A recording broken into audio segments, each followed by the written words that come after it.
Assalamualaikum warahmatullahi wabarakatuh. Perkenalkan, nama saya Rahmadi, NIM 2010721014, Program Studi Pendidikan Sejarah Perguruan Tinggi Universitas Negeri Jakarta. Pada hari ini, Senin 6 Desember 2021, saya akan melaksanakan praktek ujian kinerja.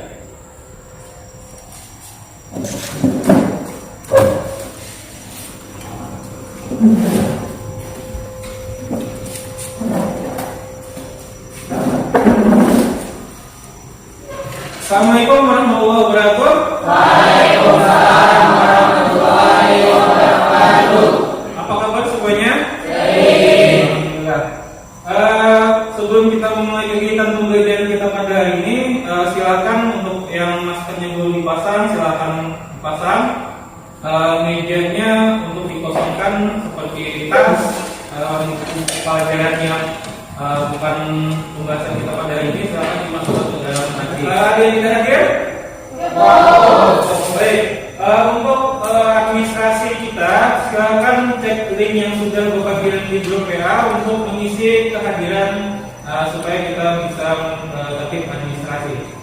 Silakan dimasukkan namanya, kemudian gaya kelas dan contek pada bagian hadir. Silakan.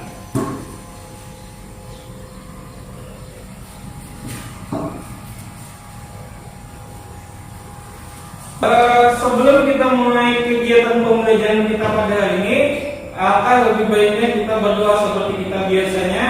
Untuk memimpin doa pada kali ini, kita mintakan kepada Hayat Nasrullah. Silakan untuk memimpin doa. Sebelum memulai pembelajaran hari ini, marilah berdoa.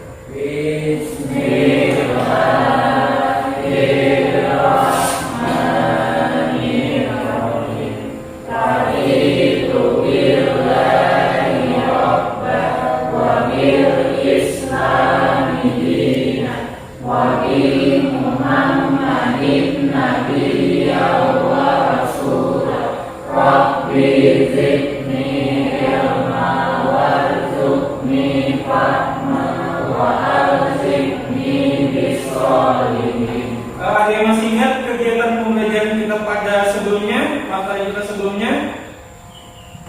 Ada yang masih ingat tentang organisasi pada masa pergerakan nasional, yang mana Budi Utomo adalah sebagai salah satu organisasi pelopor. Ada lagi? Serikat Islam yang pecah menjadi Serikat Islam Putih dan Merah. Tentang organisasi Serikat Islam yang pecah menjadi Serikat Putih dan Serikat Islam Putih dan Serikat Islam Merah. Ada lagi?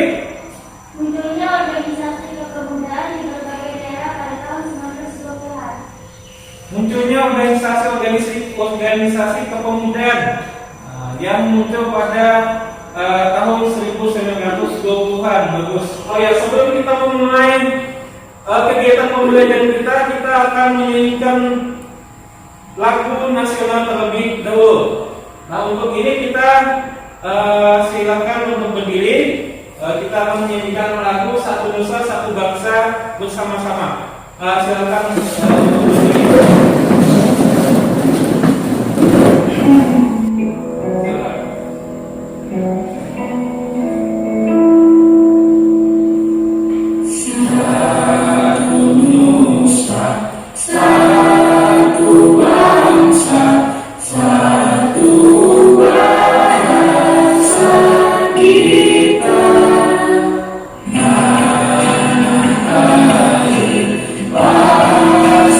Yeah.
kita sebelum membahas pembahasan kita, nah ini ada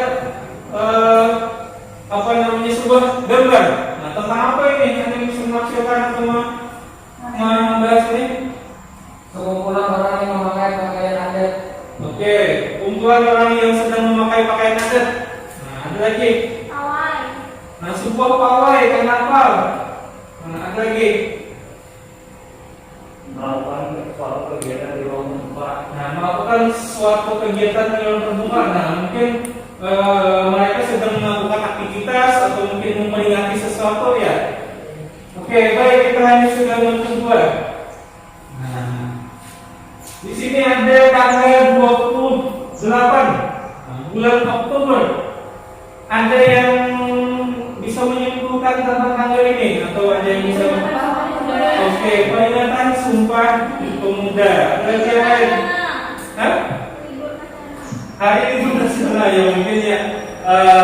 Ada yang libur mungkin ya. Tapi ini adalah merupakan peringatan hari nasional, yaitu diperingati sebagai Hari Sumpah Pemuda. Nah, kaitannya ini kan kaitan dengan materi yang akan kita bahas. Baik. Tujuan pembelajaran kita pada hari ini, yang pertama, melalui diskusi kelompok, kalian diharapkan dapat menganalisis latar belakang peristiwa Sumpah Pemuda.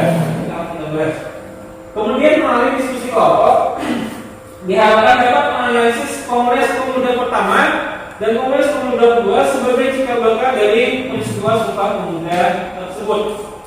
Nah, kemudian yang ketiga, melalui diskusi kelompok, kalian diharapkan dapat menyajikan nilai-nilai yang terkandung dalam peristiwa Sumpah Pemuda serta maknanya bagi kehidupan kebangsaan pada masa kini dalam bentuk tulisan.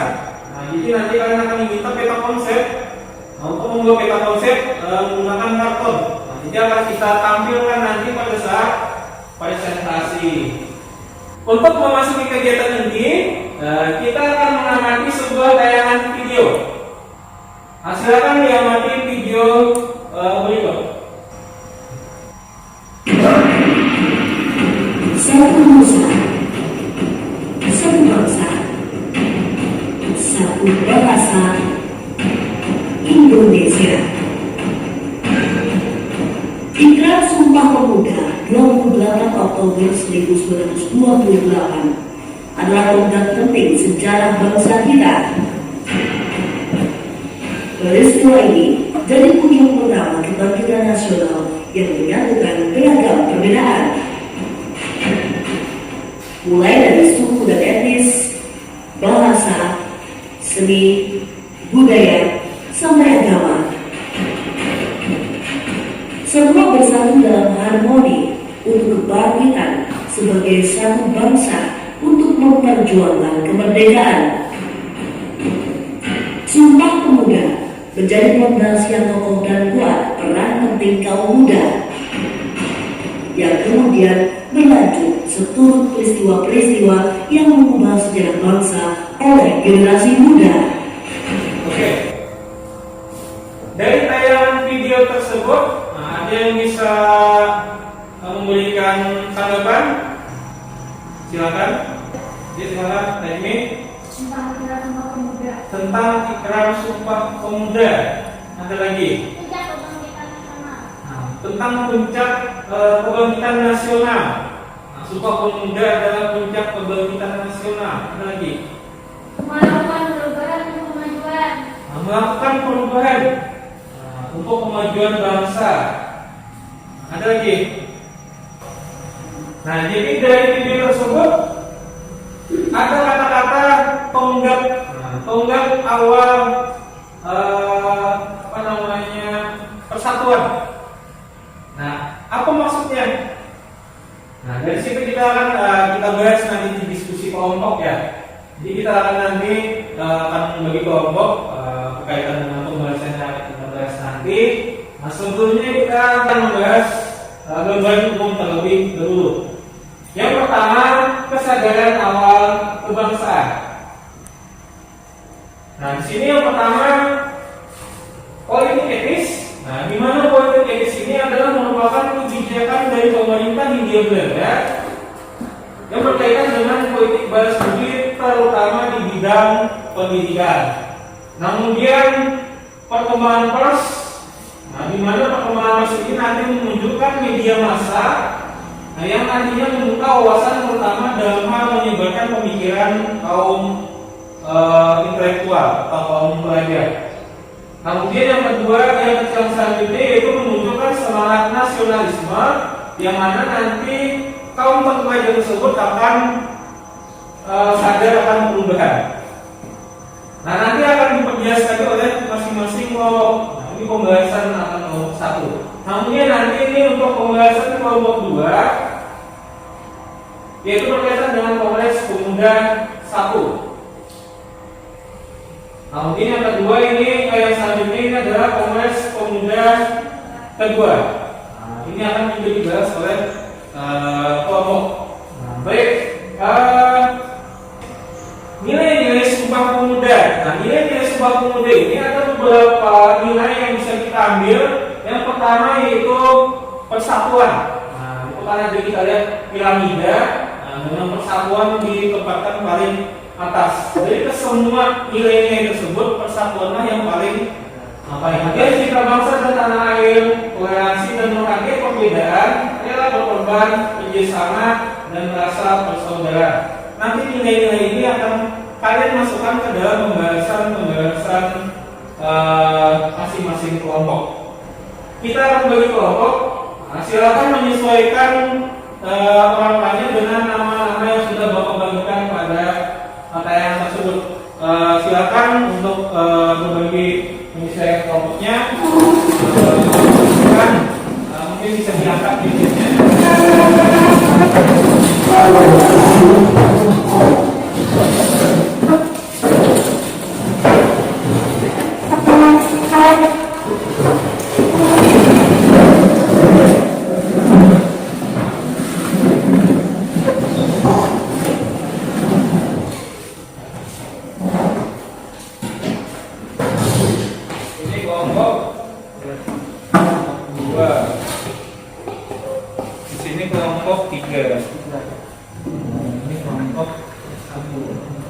Nah, silakan dibuka lembar kerjanya. Nah, kemudian diamati pertanyaan-pertanyaan yang ada pada lembar kerja masing-masing. Nah, kemudian ini untuk nanti membuat peta konsepnya.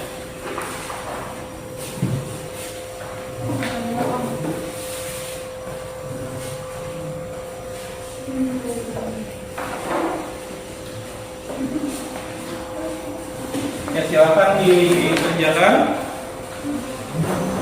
Nah, untuk kelompok 1 itu membahas tentang latar belakang munculnya kesadaran awal kebangsaan dan nilai-nilai yang terkandung dalam peristiwa tersebut. Nah, silakan. Kemudian kelompok 2 itu membahas tentang peristiwa Kongres Pemuda pertama dan nilai-nilai yang terkandung pada peristiwa tersebut. Nah, kemudian kelompok 3 membahas tentang peristiwa Kongres Pemuda kedua dan nilai-nilai yang terkandung pada peristiwa tersebut. Silakan gunakan buku, kemudian LKPD yang sudah Bapak bagikan dan juga materi ajar yang Bapak bagikan di grup, dan juga silakan gunakan internet untuk menambah pengetahuan dari sumber-sumber lain.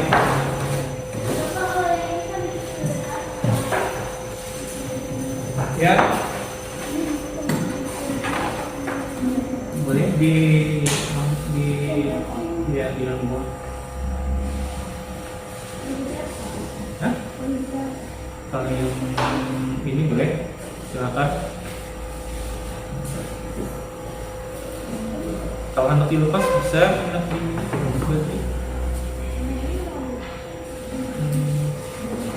ada boleh nggak? Waktu kita 20 menit untuk pelajarannya akan dikerjakan bersama-sama.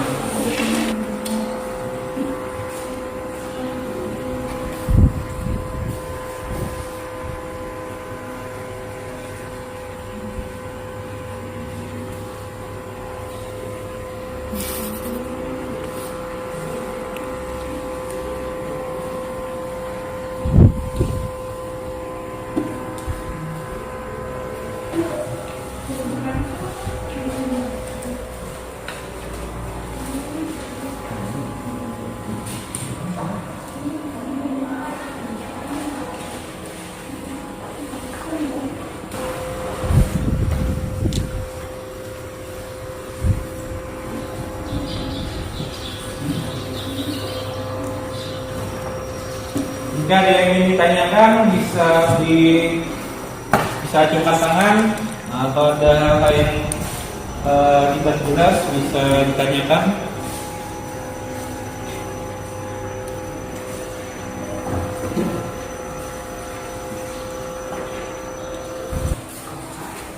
Ya, sedang mencari apa? dalam mengambil dari prestasi pemula.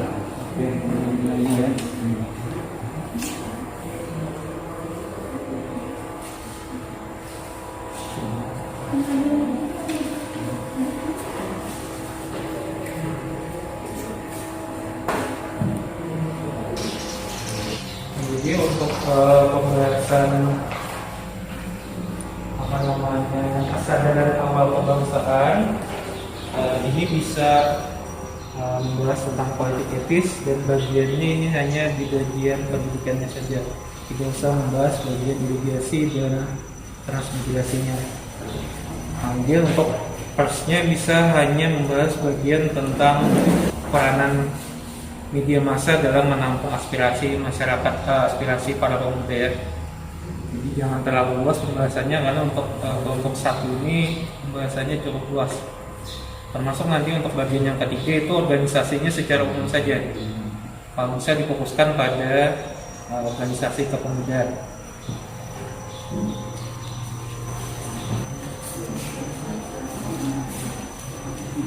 Langsung aja. Ini bisa ditulis di sini.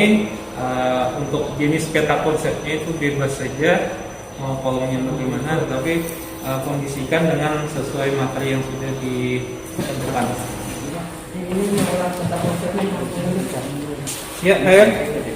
mengulang peta konsepnya Bebas, kreasikan masing-masing. Jadi untuk peta konsep itu bebas dikreasikan masing-masing. Yang penting bisa dibaca dan jelas tulisannya.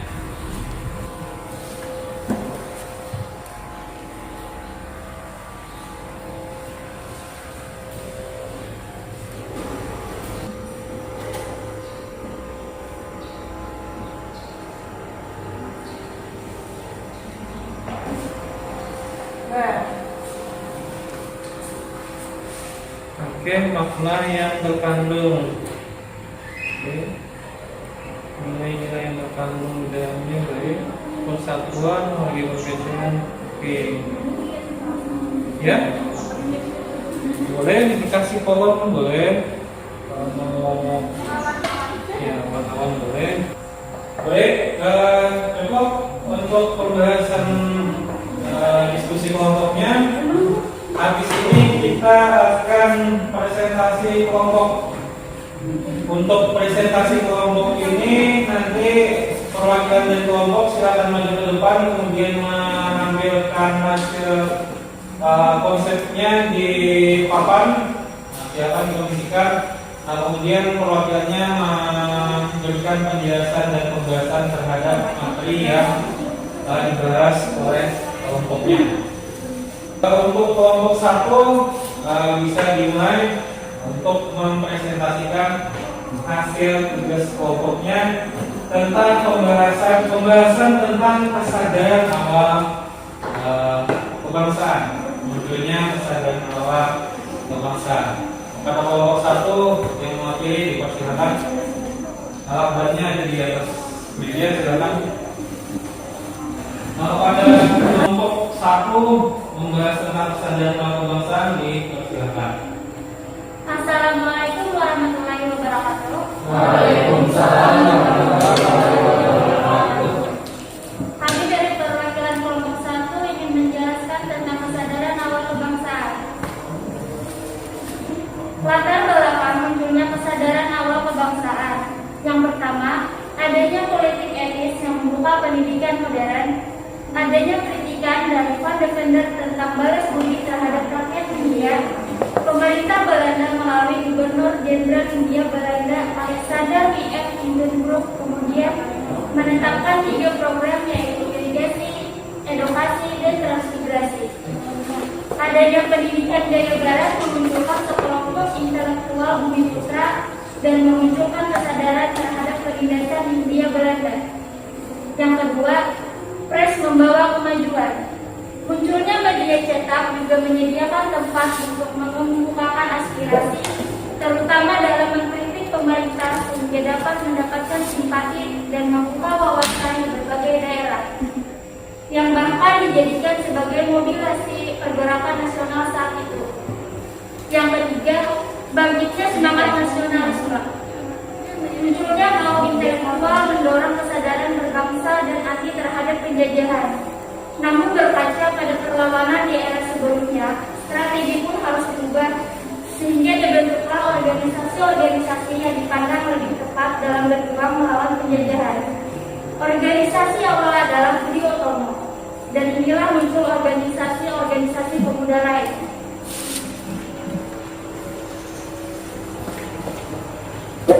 Nilai yang terkandung pada proses munculnya kesadaran kebangsaan, yang pertama sikap rela berkorban. Rela memberi apapun yang dimilikinya demi kepentingan orang banyak, walaupun dampaknya bagi pribadi yang bersangkutan. Yang kedua, semangat gotong royong atau kerjasama. Saling bahu-membahu dan bergotong royong untuk mencapai satu tujuan, yakni Indonesia yang bebas dari penjajahan. Yang ketiga, semangat persaudaraan. Semangat yang muncul sesama warga karena perasaan senasib akibat dijajah oleh Belanda. Makna yang terkandung pada proses munculnya kesadaran kebangsaan memberikan semangat juang untuk memperjuangkan hak dan melepaskan diri dari penjajahan Hindia Belanda, dan bisa menjadi contoh bagi para generasi muda agar tetap berjuang untuk negara dalam kondisi apapun juga. Sudah. Baik, terima kasih untuk kelompok satu. Kita berikan aplaus dulu. Baik, ada yang dapat ditanyakan atau ada yang ingin dibahas? Ya, silakan. Kenapa organisasi pemuda yang berdiri tidak langsung berkumpul dan mendirikan organisasi besar langsung? Kenapa harus berdiri sendiri? Kenapa harus berdiri sendiri dulu seperti Jong Java, Jong Ambon, Jong Celebes, dan pemuda lainnya? Baik, jadi maksudnya organisasi kepemudaan tersebut kenapa tidak langsung bergabung secara utuh ya?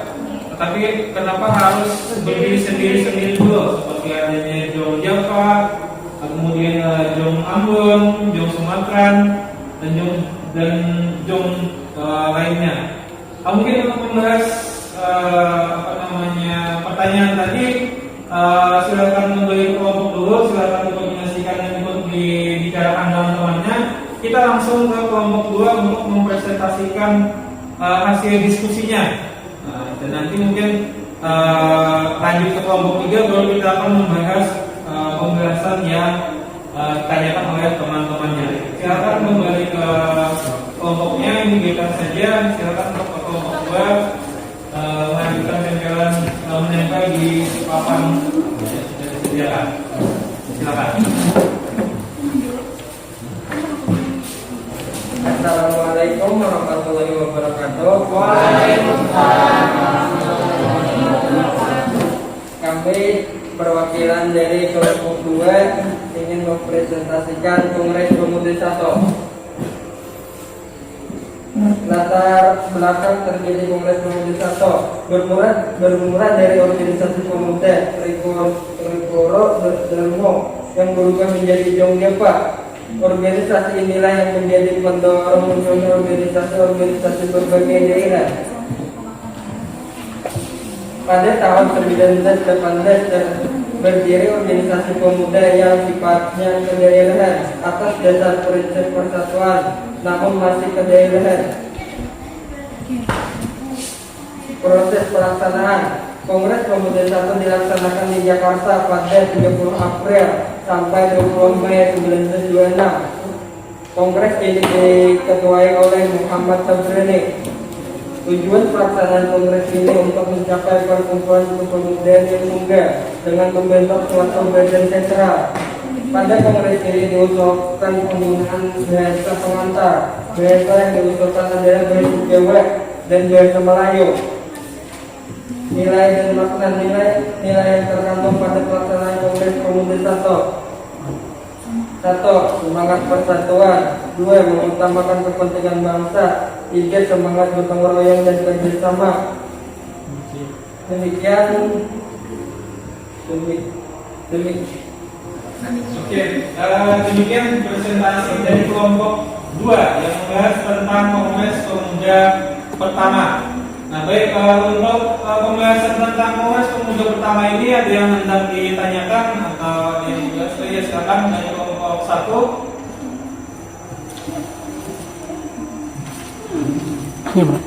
Kelompok 1 ya, silakan. Baik, masuk. Kenapa pada Kongres Pemuda 1 diambil keputusan bahasa Melayu dijadikan sebagai bahasa pengantar yang pada akhirnya menjadi bahasa Indonesia sekarang?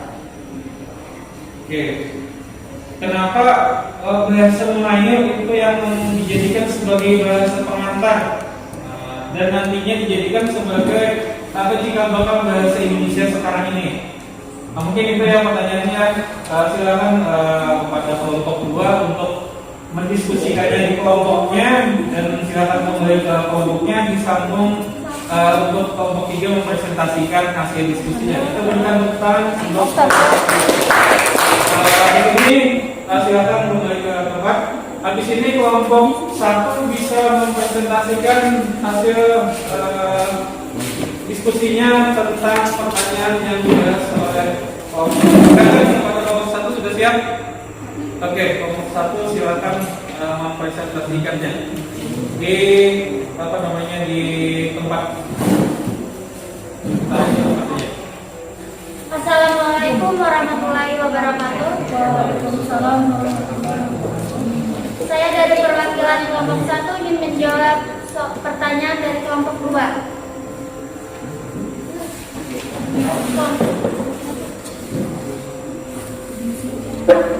Organisasi kepemudaan ini berawal dari organisasi Budi Utomo yang merupakan organisasi yang di dalamnya hanya terdapat priai Jawa dan Madura. Organisasi ini memicu munculnya organisasi-organisasi kepemudaan seperti Trikoro Darmo yang kemudian menjadi Jong Java, Jong Sumatera Nembong, Jong Minahasa, Jong Ambon, Jong Sumatranan, Jong Cilegas, dan lainnya. Awalnya, organisasi ini bertujuan mempersatukan para pemuda dan pelajar yang berasal dari daerah-daerah yang bersangkutan dan bersifat kedaerahan. Pada akhirnya, kesadaran akan kebangsaan pun mulai tumbuh karena adanya rasa tidak puas akan perjuangan yang sifatnya masih sendiri-sendiri. Sehingga barulah pada tahun 1920-an muncul ide-ide untuk menyatukan gagasan tentang persatuan dan kerjasama antar organisasi. Sehingga muncullah semangat untuk membentuk kekuasaan bersama. Kurang lebih seperti ini.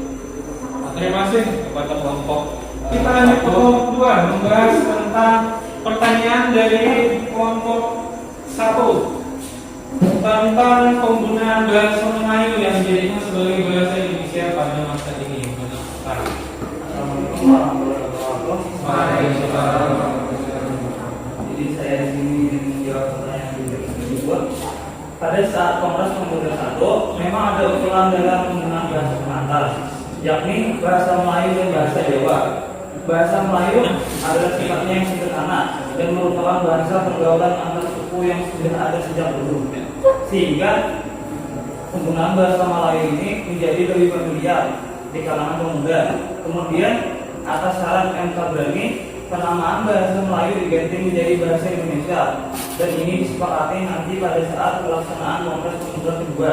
Pada intinya, tokoh-tokoh pemuda berpendapat menggunakan bahasa yang memang sudah digunakan sejak lama sebagai bahasa penghubung tali perdagangan antar daerah di Nusantara ini.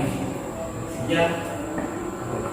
Baik, nah itu tadi tentang pembahasan berkaitan dengan bahasa Melayu yang dijadikan sebagai cikal bakal bahasa Indonesia. Nah, jadi bukan bahasa Jawa atau bahasa yang lainnya, tetapi bahasa Melayu. Nah, itu tadi pembahasan tentang kesadaran awal kebangsaan, kemudian Kongres Pemuda pertama dan kedua yang kaitannya dengan peristiwa lahirnya Sumpah Pemuda, yaitu puncaknya dari kegiatan Kongres Pemuda kedua.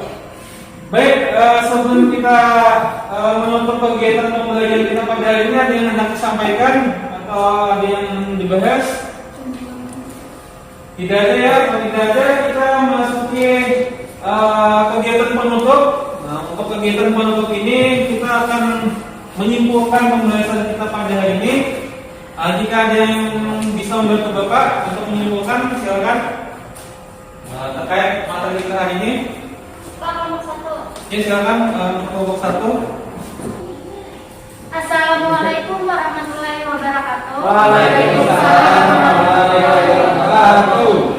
Kesimpulan dari kelompok 1 adalah keinginan bersatunya organisasi-organisasi kepemudaan pada masa itu patut kita contoh karena mereka tidak mengutamakan kepentingan masing-masing, namun lebih mengutamakan kepentingan bersama di atas kepentingan lainnya. Perlu pendidikan sebagai dasar pengetahuan dan pengalaman dalam menjalani kehidupan, terutama dalam pergaulan dengan orang banyak. Tidak terpaku dan membuka wawasan dengan dunia luar. Terima kasih. Terima kasih Pak Kelompok 1 ya, kedua. Assalamualaikum warahmatullahi wabarakatuh. Waalaikumsalam warahmatullahi wabarakatuh. Kesimpulan dari Kongres kedua yang telah saya sampaikan tadi. Perbedaan yang menjadi hambatan pelaksanaan kongres walaupun diwarnai dengan perbedaan pendapat, namun tetap mengutamakan hal yang utama, yakni persatuan dan kesatuan. Sekian, terima kasih. Baik, kelompok 3 ya, Heriati. Assalamualaikum warahmatullahi wabarakatuh. Waalaikumsalam warahmatullahi wabarakatuh. Kesimpulan Kongres Pemuda 2. Peristiwa Sumpah Pemuda memiliki nilai yang sangat bermakna dalam menuju cita-cita pemuda sebagai tonggak persatuan bangsa. Nilai-nilai persatuan dan semangat kebangsaan sangat penting, tidak hanya pada masa saat itu, namun juga sampai masa sekarang. Karena nilai persatuan sangat diperlukan untuk mempererat rasa nasionalisme dengan mengesampingkan perbedaan agar tidak terpecah belah oleh kejadian-kejadian terjadi pada saat ini. Sekian, terima kasih.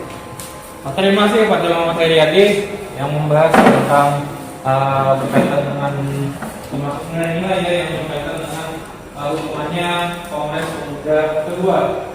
Baik, sedikit refleksi dari Bapak, penguatan yang kita bisa ambil bahwa segala bentuk usaha yang dilakukan oleh para pemuda, tujuannya satu, yaitu persatuan dan kesatuan.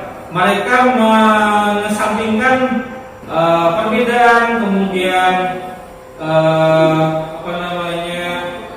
kepentingan pribadi, namun lebih mengutamakan kepentingan bersama, yang dalam hal ini adalah kepentingan untuk persatuan dan kesatuan bangsa. Yang akhirnya nanti pada tahun 1945 itu sebagai puncaknya itu Indonesia akan melakukan proklamasi kemerdekaan. Baik, demikian kegiatan pembelajaran kita pada hari ini. Habis ini kita akan melakukan kegiatan evaluasi. Untuk kegiatan evaluasi ini, Bapak juga sudah mengirim linknya ke grup WA kita. Silakan untuk memeriksa ponselnya, kemudian buka linknya, silakan dikerjakan evaluasi yang sudah dikirimkan. Silakan kerjakan masing-masing dan kita beri waktu 5 menit. Silakan untuk mengerjakan evaluasinya.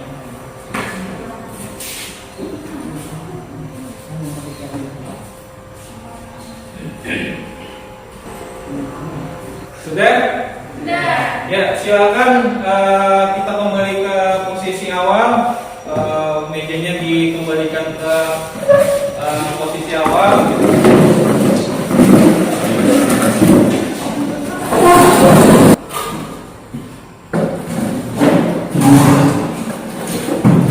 Baik, sebelum mengakhiri kegiatan pembelajaran kita pada hari ini, kita akan berdoa. Untuk memimpin doa ini kita mintakan kembali kepada Hayat Nasrullah. Kepada Hayat Nasrullah, dipersilakan. Untuk mengakhiri kegiatan pembelajaran ini, adalah kita berdoa. Bismillah.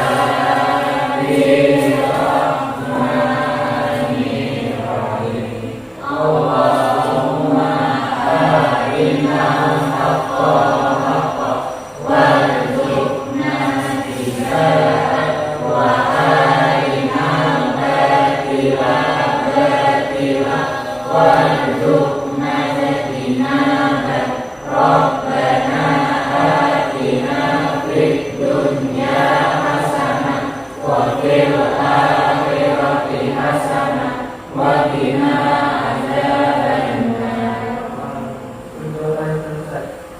Terima kasih kepada Hayat Nasrullah yang sudah memimpin doa untuk mengakhiri kegiatan kita hari ini. Mudah-mudahan kegiatan pembelajaran kita pada hari ini bisa bermanfaat bagi kita semua. Demikian dari Bapak, salah hilaf mohon maaf. Bapak Ili, assalamualaikum warahmatullahi wabarakatuh. Waalaikumsalam.